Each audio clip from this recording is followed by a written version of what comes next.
হে কোরআন তোমার নাম কি? কোরআন তার ভাষায় জবাব দেয় বাল হুয়া কুরআনুম মাজিদ। কোরআন তার ভাষায় জবাব দেয় আমার নাম হলো কুরআনুম মাজিদ। কি বলেন?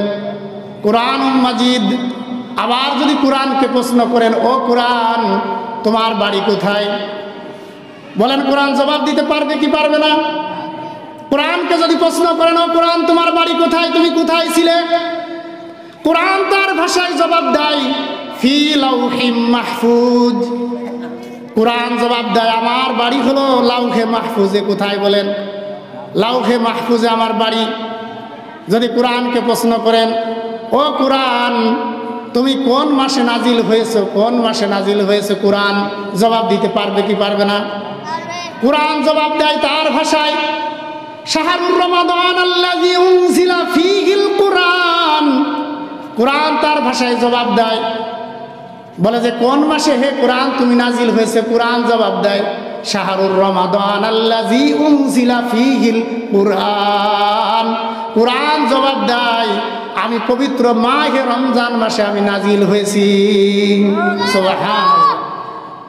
আবার যদি কোরআনকে প্রশ্ন করেন ও কোরআন তুমি কোন রজনীতে নাজিল হয়েছ? কোরআন জবাব দিতে পারবে কি পারবে না বলেন? কোরআন তার ভাষায় জবাব দেয় ইন্না আনসালনাহু ফি লাইলাতিল কদর। কোরআন জবাব দেয় আমি কদরের রজনীতে নাজিল হয়েছি। বলেন কোন রজনীতে নাজিল হয়েছি? বলে কদরের রজনীতে নাজিল হয়েছি। বলে যে কোরআনকে যদি আবার প্রশ্ন করেন ও কোরআন কার পক্ষ থেকে তুমি নাজিল হয়েছো, কার কাছ থেকে তুমি এসেছো? কোরআন জবাব দেয় তানজিলুম মির রাব্বিল আলামিন। কোরআন জবাব দেয় আমি বিশ্বজগতের প্রতিপালক আল্লাহ রব্বুল আলামিনের পক্ষ থেকে নাজিল হয়েছি। ঠিক কিনা বলেন? বলে আল্লাহ রব্বুল আলামিনের পক্ষ থেকে আমি নাজিল হয়েছি। আবার যদি কোরআনকে প্রশ্ন করেন ও কোরআন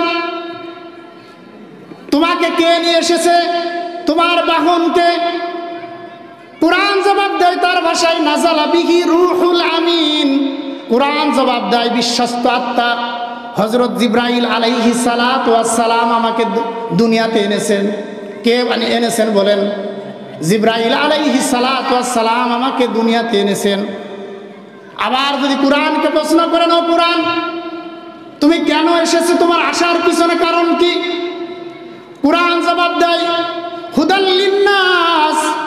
কোরআন জবাব দেয় আমি মানুষের হেদায়েতের জন্য নাজিল হয়েছি। কিসের জন্য বলেন? বলে মানুষের হেদায়েতের জন্য নাজিল হয়েছি। হুদাল লিল মুত্তাকিন, আর মুত্তাকিদের জন্য আমি পথ প্রদর্শক হয়ে নাজিল হয়েছি। সুবহানাল্লাহ।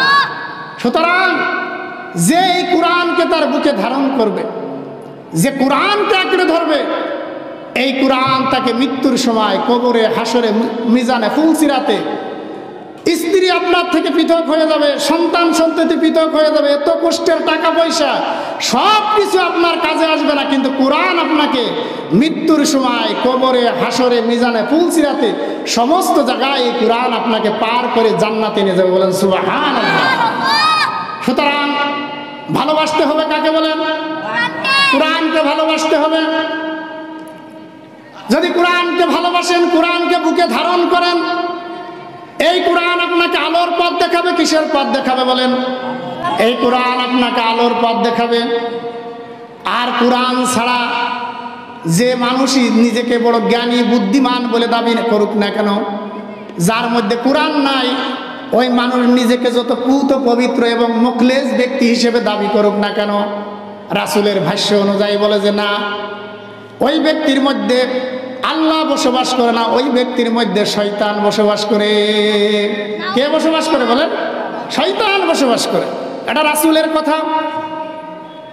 রাসূল সাল্লাল্লাহু আলাইহি ওয়াসাল্লাম ইরশাদ করেন ইন্নাল্লাযী লাইসা ফী জাওফিহি শাইয়ুম মিনাল কুরআন কাল বাইতিল খরিব।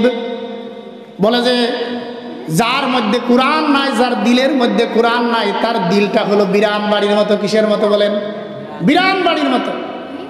বলে যে বিরান বাড়িতে যেমন মানুষ বসবাস করে না, যে বাড়িতে, যে ঘরে দীর্ঘদিন পর্যন্ত মানুষ বসবাস করে না, ওই ঘরের মধ্যে জিন, ভূত, চামচিকা, তেলাপোকা বসবাস করে। ঠিক কিনা বলেন? যে ঘরের মধ্যে মানুষ থাকে না সে ঘরে কে থাকে বলেন? জিন ভূত চামচিকা তেলাপোকা থাকে, ঠিক কিনা?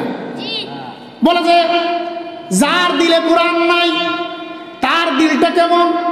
বলে যে বিরান বাড়ির মতো, বিরান বাড়িতে যেমন মানুষ বসবাস করে না, তার ঘরের মধ্যে জিন ভূত চামচিকা তেলাপিকা বসবাস করে। বলে যে যার দিলের মধ্যে কোরআন নাই ওই দিলের মধ্যে আল্লাহ থাকে না, ওই দিলের মধ্যে থাকে শয়তান। কে থাকে বলেন? শয়তান থাকে।